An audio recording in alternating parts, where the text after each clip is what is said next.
Hello hello की बोले की गे आयो थक भी की अच्छा नहीं मिल भी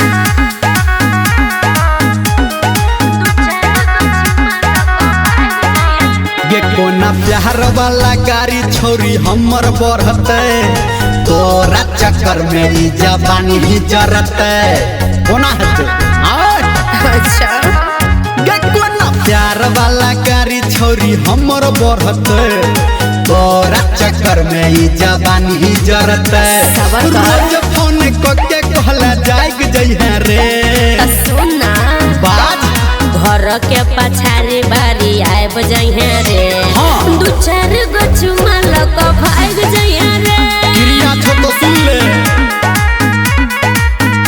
अरे घर के पछाड़ी बारी आब जइहे रे आबै छियै। दू चार गो चुमा लक भाग जइहे रे प्लान नहीं कैंसिल करिहे तो सुन ले ओके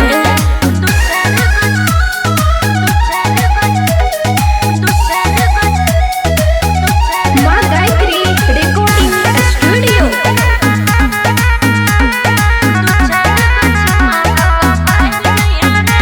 किसी रही हाँ। आइनली है रे हेरो बा। दीवार पे फाइन जई है रे के 12 बजे रही है तैयार गे अच्छा। मिलए तो हर यार गे रही है ठार गे एक बॉर्डर लिपस्टिक कहला आहन दी है रे ले ले आई है ठीक छे घर के पछाड़ी बारी आब जई है रे दू चार गछु मालक भाग जई है रे फेंक नहीं ली है तो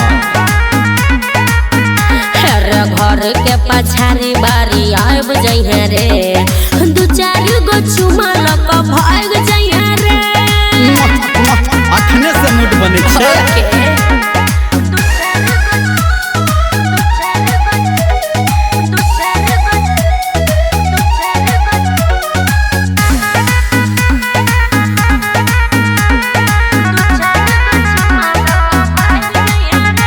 की गरमी आरो बा- एल रे छोरा केना रे हेतै? भगिया जगत रे छोरा ए बतिया के अही ना तू फेंकबे गे की फेर से हमारा तू ठकबे गे नहीं रे फेंकबे गे ना।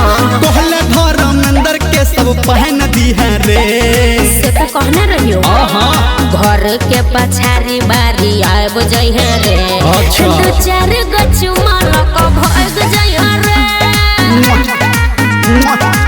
देना अरे घर के पछाड़ी बारी आब जई है रे दू चार गछु मालक भाग जई है रे सुनना एगो फोन पर दे दे गे